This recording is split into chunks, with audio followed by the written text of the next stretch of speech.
الحمد لله رب العالمين، والصلاة والسلام على أشرف الأنبياء والمرسلين. أما بعد،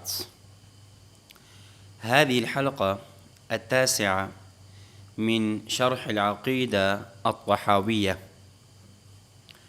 وقد وقفنا في الحلقة الماضية عند قول إمام الطحاوي رحمه الله تبارك وتعالى: لا يفنى ولا يبيت، وشرحنا قوله الفناء والبيت.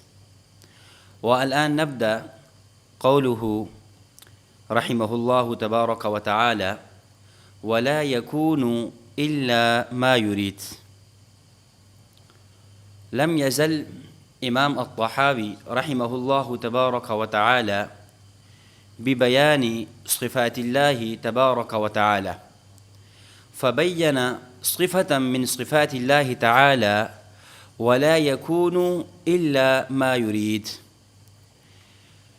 أي لما أراد الله تبارك وتعالى شيئا قائلا كن، فترعى مدة شهود ذلك أيضا في قول كن. مثلا حينما أراد الله تبارك وتعالى أن المرأة تتولد فيقول كن، فمعنى كن أن مدة الحمل ترعى ذلك. وكذلك أن الله تبارك وتعالى يريد إماتة أحد من عباده فيقول كن، فمعنى مدة فترة محددة. هذا هو معناه لقوله كن.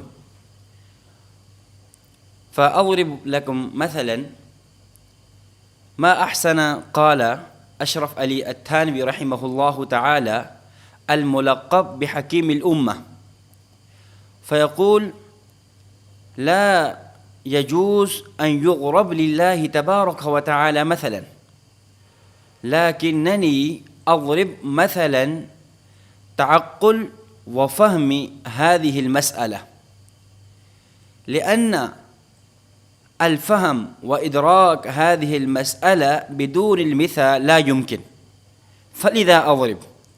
وأما المثال وأما الضرب لله تبارك وتعالى لا يجوز قطعا. ما معنى قوله كن فيكون؟ مثلا أنني جالس في الفصل، جالس في الصف، وقلت للطالب اذهب وأت بالماء. الآن ما معنى لقوله اذهب وأت بالماء؟ معنى يجدر على الطالب أن يأتي بالماء مباشرة في نفس الوقت، في حين الوقت. وأما قولي آخر، أقول للطالب اذهب وأت بالفواكه، بالتفاح والموز والبرتقال وغير ذلك. الآن ما معنى هذا القول؟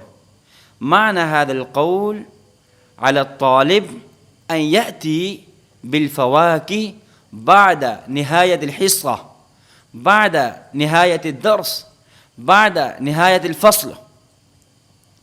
الآن تفكروا يا أولي الألباب، ذكرت لفظين كلمتين معا اذهب بي، لكن معنى كلمة الأولى آخر، ومعنى كلمة الثانية اذهب معنى آخر.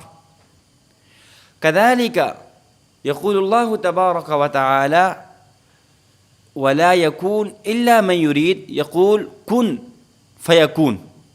يعني كن معنى كن مدة لهذا الأمر الذي عين تبارك وتعالى.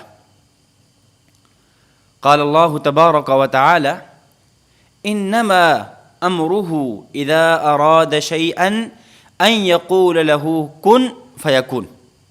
وكذلك يقول الله تبارك